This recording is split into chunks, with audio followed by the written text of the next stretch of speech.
Welcome to the space for transformational leaders to unleash their magic, see better client results, work lighter, and live source. Hello and welcome. This is Darla LeDoux, founder of Sourced. I'm so excited to be here with Lisa Welden. Hi, Lisa. Hello. Great to be here. I know. I just love you so much, and I'm so excited to have this conversation today. And let me just tell people a little bit about you. So Lisa is the founder of Rebel Sage. She is a co-conspirator, experience junkie, and transformational leader. She is a certified sourced leader. And Lisa believes that everyone has unique medicine to be shared with the world. And she loves to conspire with entrepreneurs, coaches, healers, service-based leaders, and rebels whose medicine ruffles feathers and disrupts the status quo. She guides her clients to listen to their hearts and trust their rebel natures to envision and create businesses and lives that light them up. Welcome, Lisa. I'm so excited to dive in. We're going to talk today about the creation cycle, how the elements support the cycle of creation, and so much more. But first, a question I like to ask everybody in these interviews is, what does being a sourced leader mean to you? And I know you started your journey being called to host retreats after a career in Chinese medicine and acupuncture and coaching and all of that. What has it meant to introduce this idea of being sourced for you? Let's see. Well, I would say that when I first entered that early program with you, the first certification cohort, there was really this understanding that whatever happens within the container is happening for you, and that there is a way that, it's like non-judgment. If we don't make anything right or anything wrong, that it's all coming from the same place, then it feels like it gives us more space to be able to look at life and navigate through it and make choices that are actually life enhancing, life supporting. So that feels like a big component of it that just sets the tone for all of the work. I love that. And I'm sure people listening have their own definition of this, but when you say container, like sets the stage for the container, can you say more about that? Yeah, I think that there's big and little containers. And I think that they all start with some a conscious choice, like whether that container might be a retreat, maybe it's one-on-one work, maybe it's a group program. As a sourced leader, I consider my life to be a container. And so I know that no matter how long that container is or what happens within it, I'm always walking the walk.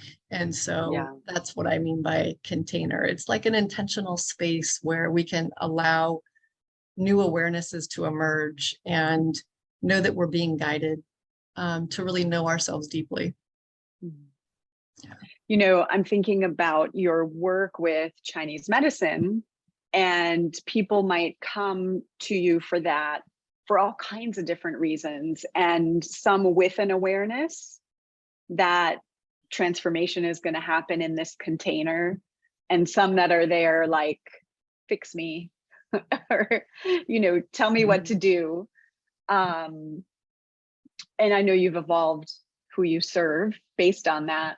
How has that shifted for you? Like if someone's watching this and they're in that arena and they're doing one-to-one sessions or individual appointments, what's shifted for you in thinking about this as a sourced container? A lot has shifted.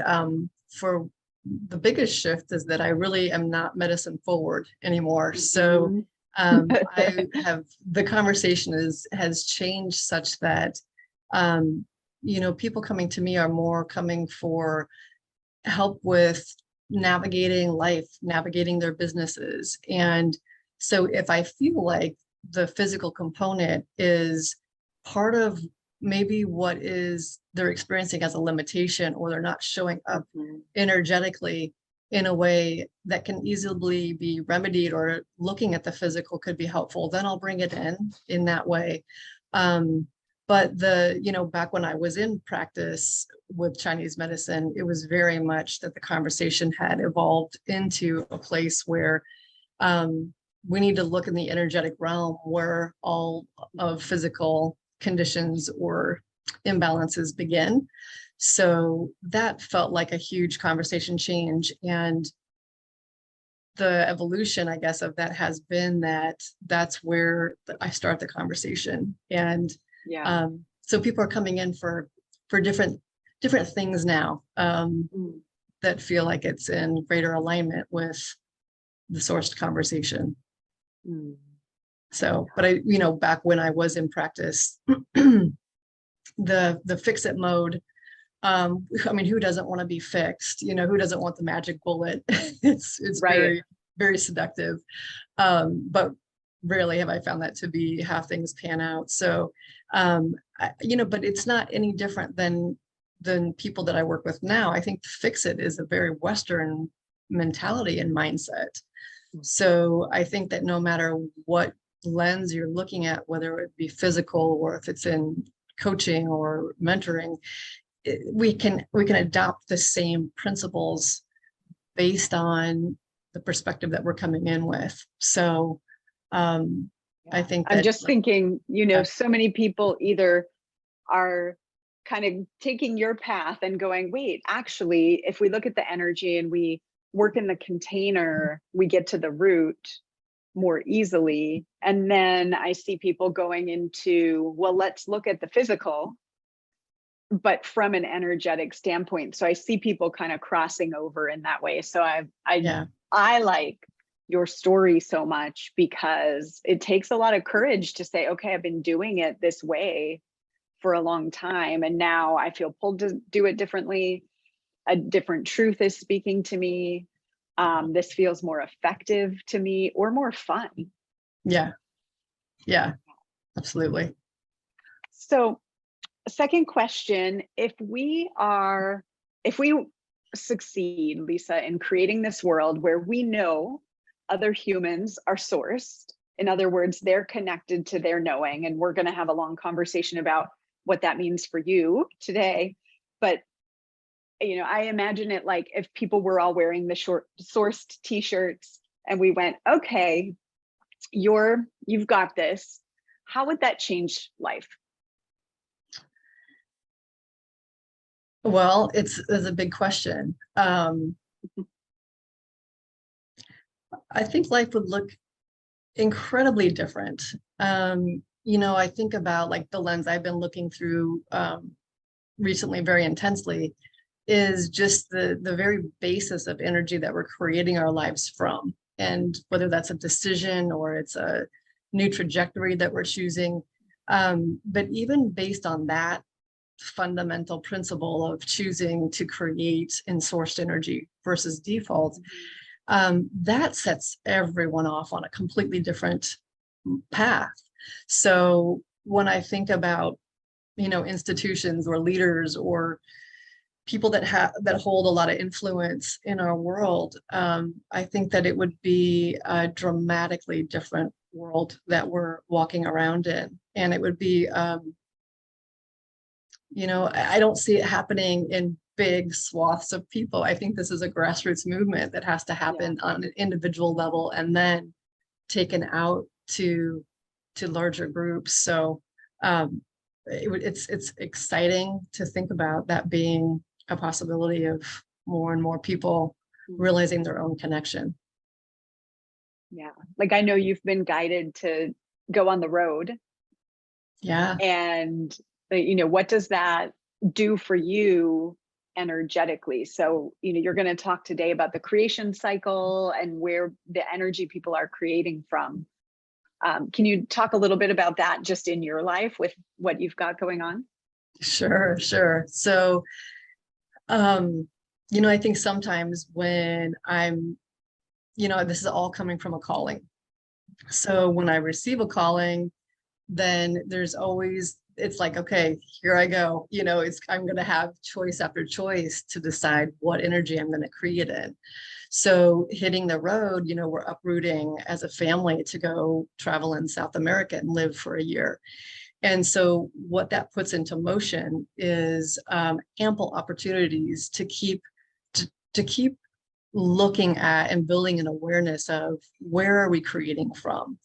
And so I think that from that perspective of what energy has, been at play, or what has been unleashed or made available, it's this feeling of really stepping into the unknown and not having an attachment to outcomes. So we have no idea what's going to happen, or, how this is going to unfold. So one of the tools that I've been really having to tap into, because the list of logistics it's like never ending, to get ready to go, very shortly. It's just like, what's right here? Like, what's happening in the present moment, and watching how my mind wants to make it hard or make it challenging, or go to energy that just doesn't feel good. So I'm like, put myself in the vice here, and I'm getting, really getting polished with this curriculum of what energy I'm creating from.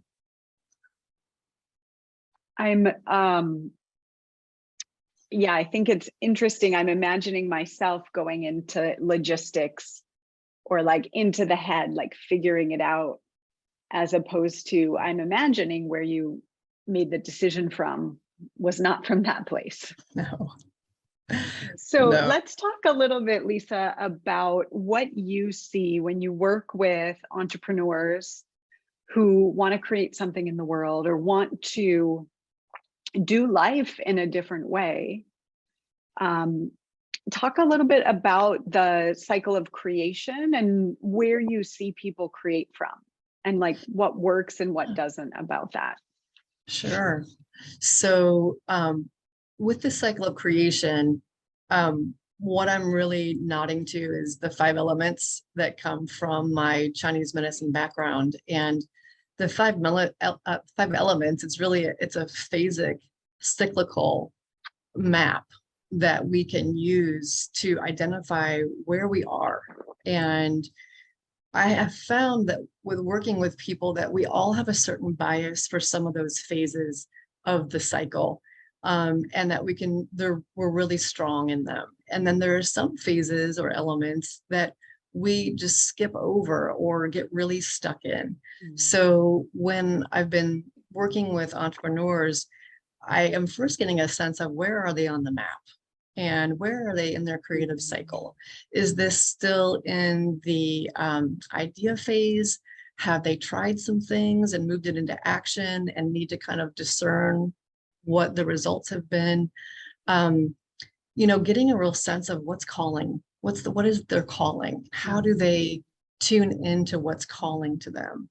Sometimes that'll be, something is painful and is not working, or sometimes it is, as a result, something that is calling to them that feels very aspirational. So even getting a sense of which lens might they be looking at through, or what's the nudge that they're getting, and then helping people to really normalize their own creative cycle and their strengths. And in some of those sticky places, the reason it's sticky is because they're not meant to do it themselves. They're meant to delegate, or hire someone, or not make themselves wrong for it being sticky. And sometimes it's sticky because we are using someone else's blueprint and trying to shove ourselves into it in a way that just is not, it is not congruent with who we are.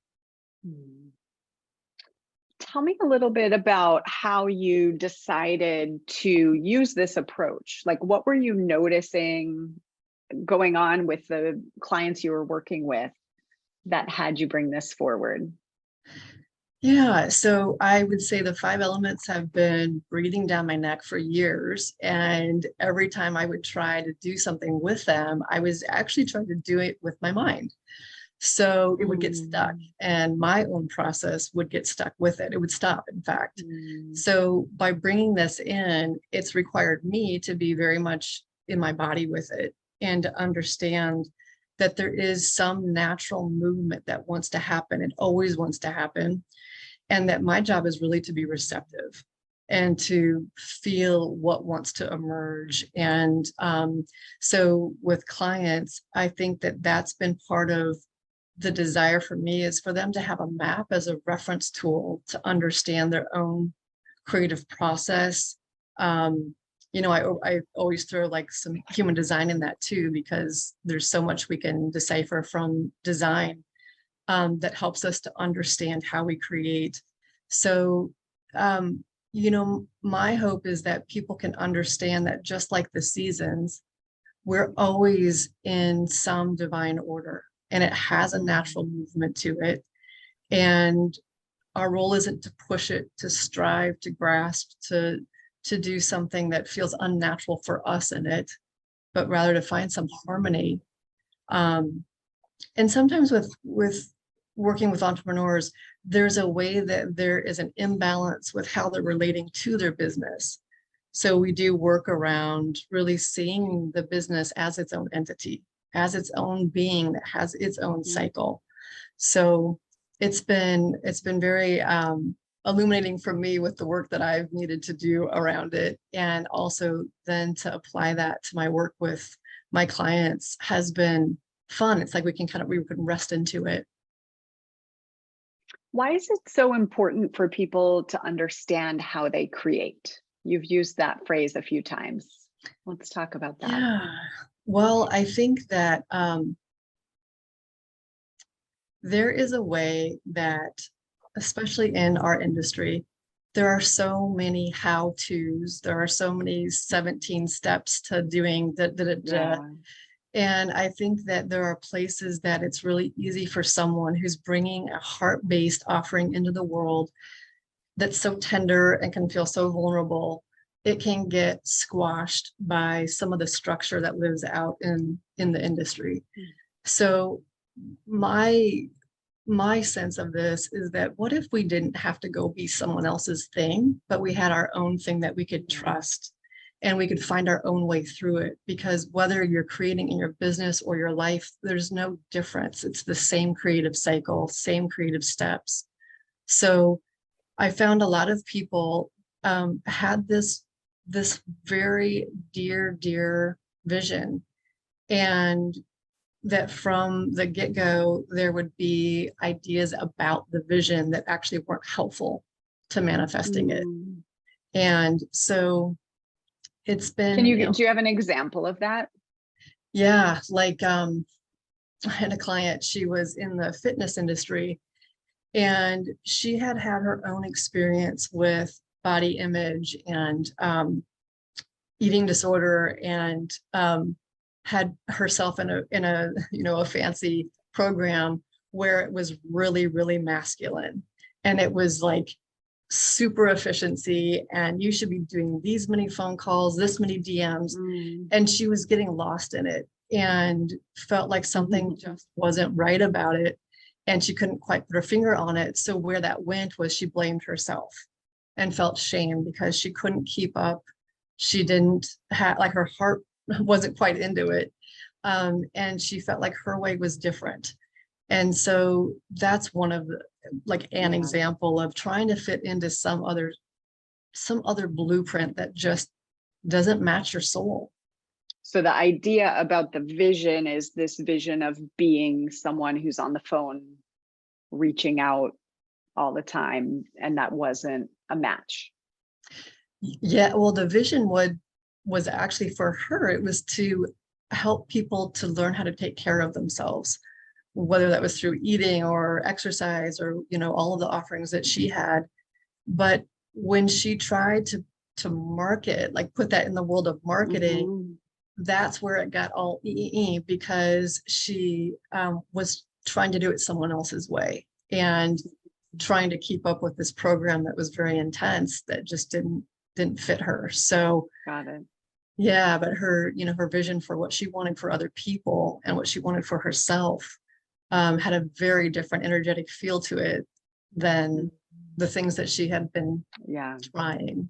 Yeah. Yeah. Well, and then I come back to this idea of if everyone were sourced, they would know how to know, is this the right program for me?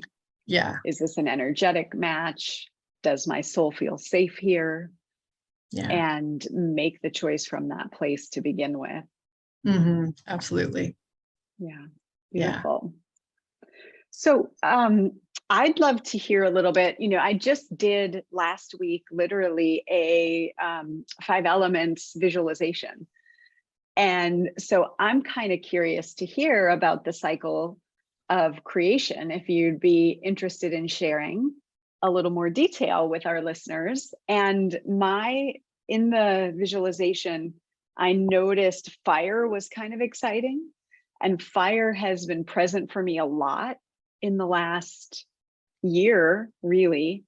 And my mind thinks I'm complete with fire because it just feels like it's been a year, like probably there's something new.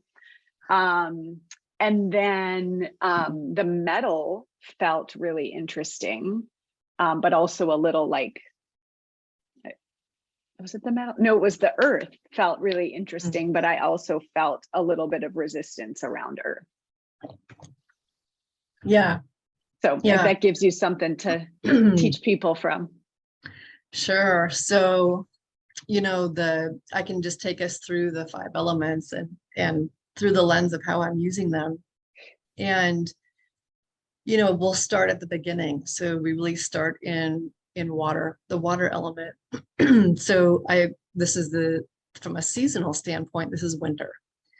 So this is where we have the spaciousness. And I'm going to talk about this as if this was all from a sourced or essential energy space. Like, this is the elements in harmony. So the water element is really the unknown. It's the void. It's where we don't know what's next. And we're creating this space to not only cultivate trust in the process, but to create enough space for a spark or a catalyst or an inspiration to come and place a seed. And that seed then has fertile soil to be able to land in. And the spaciousness of this element is really one where we're cultivating a wisdom. And in its imbalance, it's where we have a lot of fear and uncertainty because we don't know what's next. So as we allow that seed to take hold, it starts to grow and we move into the wood element. And in the wood element, this is spring. This is where we have something that is exciting, that has, it's an idea. It's like something that's germinating. It's the little sprout that's making its way through the dirt to the sunlight. And this is where we might have lots and lots of ideas that are exciting. This is where we start to maybe get a sense of what this is, like shape may start to take form here. And our work in this element, in this phase, is to let it be an idea long enough that we can feel like it's plump and juicy. And this is the idea that we want to actually commit to. So in that space, this is where we start to let the vision come into form and start to move towards the fire element. So the fire element is really about effective action.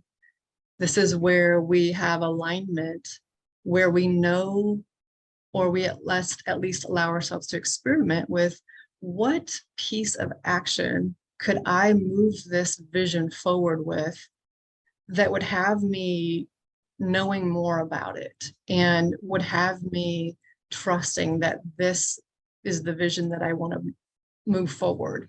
I think that there needs to be an experimental attitude in every single one of these elements, because we have to give ourselves permission to course correct and to change shape and all of that. So within effective action, we're really just taking specific moves. We're making, whether those are micro moves, maybe they're big moves, but we're just taking action that feels inspired, that feels like there is a way that this can start to breathe into its own existence, and that there is connection being made. So in the, in the cycle of creating, if it was creating a program, this is where you start to let that program take shape, and you determine, how many people do I want in the program? What does this program look like? What is the intention? What is the pricing? How will I market it? This is the fire aspect. You start talking with people about it. And then in the manifestation of this, we move into the earth element, and this is where we actually sit down to the meal of whatever we've created, and we allow ourselves to be nourished by it, and we metabolize it, and we take it in. So it's just like sitting down to a meal. If we go really fast with it, and so that we can move on to the next thing, we're not really letting it get into our body or become absorbed. So this is metabolizing and digesting the offering or the creation so that we can embody it. So earth is very much about embodiment and integration. And once we're moving from earth into metal, the metal element is really about completion. And it's about releasing it into the world, like letting it be what it's going to be. It's about death and letting things come to completion, feeling the grief, if there's grief to be felt, feeling the compassion, having our energy really come to completion, so that when we move into water again, which is the next step, we're not bringing a bunch of unnecessary things and energy with us. So there's a pruning that happens and a discernment in metal that's very, very important. And I will say too, on a global level, this is where grief happens. And there's so much unspoken and unfelt, unrealized grief that's happening, that it's making us very difficult for us to move into the new on a global scale. So metal is one that is very important, so that we, again, it's like the leaves falling from the tree and fall. They fall to the ground to create that fertile soil for winter, and then we move on into the cycle again. So, we're doing big and little cycles all the time. So anything from what am I going to eat at my next meal to, life as its own huge cyclical or phasic experience. I love it. Well, that totally tracks with the fire for me this last year. In kind of, we've been doing a lot of experiments at Sourced and creating, just like having a lot of energy and fun and excitement, and moving things forward. And, I don't know, Lisa, if we're at the place to be in earth to sit down and be nourished by it, but I could see that there's it's coming for sure. Yeah. Well, I think even with what you were talking about, with even just enjoying the experience of it, that's nourishing. Or like what the transformation trends that you just had last week, like even just being in the experience. So maybe all the experiments or all the programs haven't come to that point of ultimate manifestation or ultimate, they haven't completed, but your smaller cycle of earth is that you're enjoying the process, you're digesting it as it happens. So you are embodying it as you go along. It definitely feels very nourishing. So super helpful as I look at that little bit of inner resistance I had to, like, earth really sounds kind of boring. And so I mean, I think that kind of makes me want to ask, you said people are more natural with some parts of the cycle than others. Can you talk a little bit about that? Yeah, absolutely. So there are some people that have a lot of energy and excitement about starting things, but not completing.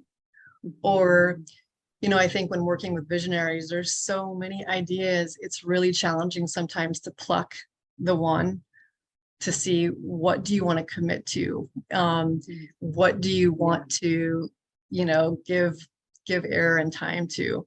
So there's also a lot of times when we do rush through Earth because if, we're pretty inspired creators. And so it can be exciting to move on to the next thing. So sometimes the nourishing part and the taking the time to metabolize, that can be challenging for people.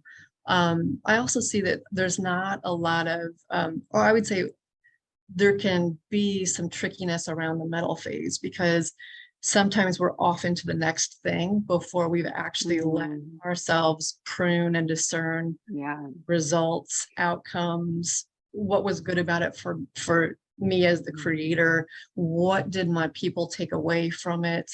And one recently, I mean, there's challenges in every phase. But one personally, I wouldn't let myself hang out in the water phase for long, like the unknown. I noticed that as kind of a habitual, like moving on to the next thing or making it happen. And I gave myself a good 6 or 7 months this past year where I was in water and not going into my default pattern. And, this work has been what's come from it. So I have a new respect for the stillness of water and for the spaciousness of the unknown and for trusting that like spring always comes. It may wobble and be cold and warm, but spring always comes.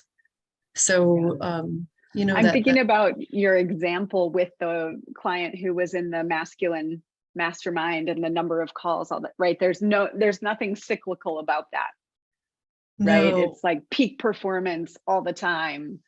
Yeah. And so there would be no water or metal. There's no space for water and there's certainly no space for earth because you're in fire constantly. So there's a lot of burnout and depletion that comes. And then there's not a lot of you left over to actually enjoy what you've made. And that wouldn't belong in that same mind space of 10x your business in the next 30 days. Like there's not time for rest in there. Over and over and over. Right. Forever. Right. Yeah. Yeah. I love it. Yeah. I've really come to appreciate water. Like when you were talking about it, I was like, ooh, I love that place of the unknown and what's gonna unveil itself next. Although I did have to learn to be able to sit still long enough to wait for that rather than having my mind force something to happen because the waiting was too long. Totally. Which I've done before.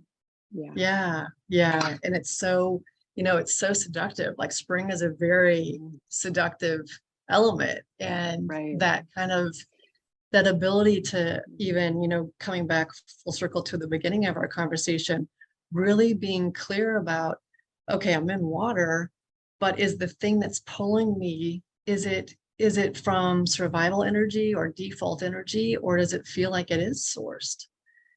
Because that can be a really good litmus test to check to see, like, am I pulling myself out from this little self, this subconscious pattern, or is this really legit? Yeah. Well, and then to come back to a world being sourced, that's why I'm so passionate about us being able to really discern. Yeah. Because I created a lot of pain for myself by not being able to. Yeah. Likewise. Which has also been learning, right? It's all a first experience, and then we learn and grow. Right. And it's like, whoo, gosh, if I had known I could just put my hands on my body and feel my truth, it might have gone differently. But I didn't know until I knew.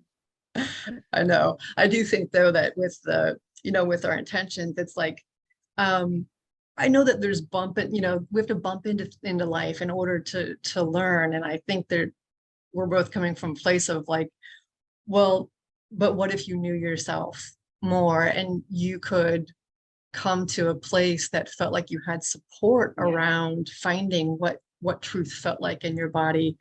And, not that speed is the most important thing, but there's a way that I feel like we're here to help people with shortcutting to that place of feeling sourced and feeling their connection. Yeah. And not from a place of speed, but from a place of look around the world. Like, wouldn't it be great if we had more peace? Yeah. Yeah. Yeah. Yeah. Absolutely. There's no place to get necessarily, but we sure could enjoy it a lot more. Right. Right. Yeah. 100%.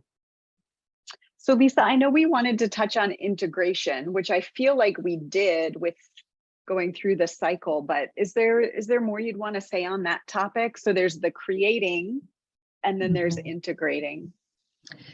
Yeah. So I think, with what I'm creating in my programs, there's an integration holding. And that's where we've made the distinction between default and sourced energy, or in my language, it's survival and essential energy. And then we have some tools in the toolkit. We understand the map that we're working from. And then there's like rubber hits the road.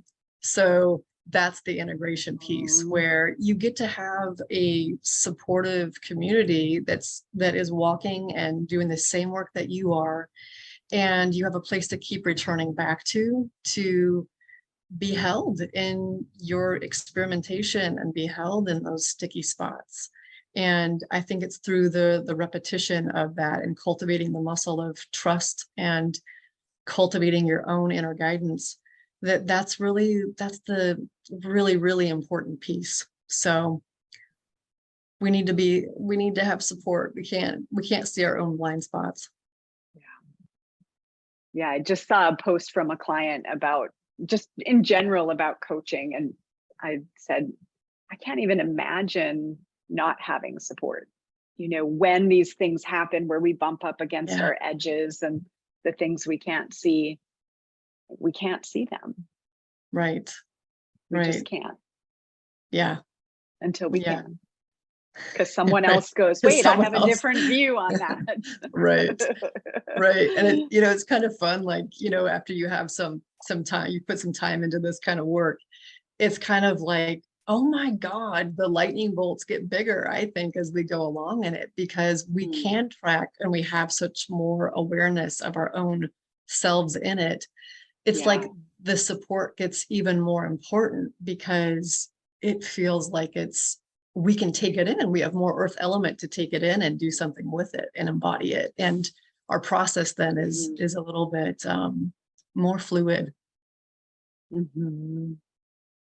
Yeah. I was thinking about this earlier when you said, for people to be able to navigate their creation on their own versus following a formula. And it's like, yes, that's ultimately the goal, is that we are so in our body, tuned in, that we know our own answers in the moment. And then we're humans that have had all these human experiences that have created these energy patterns that we can't see. And so it's like, yes, and both, which is why we're having this conversation, because having a sourced leader like you as a guide, you are 100% going to honor their knowing while also helping them see, I do this, what they can't see. And not everybody's doing that. So many people are out there saying, do it like this, hustle 10x, do the calls, do the thing, instead of like, what does your soul already know about this? And here's what I see from my vantage point. And let's put our, link arms and understand this together. Yeah. 100%. It's beautiful. So if people want to connect with you, get on your list, get some support from you, how should they do that?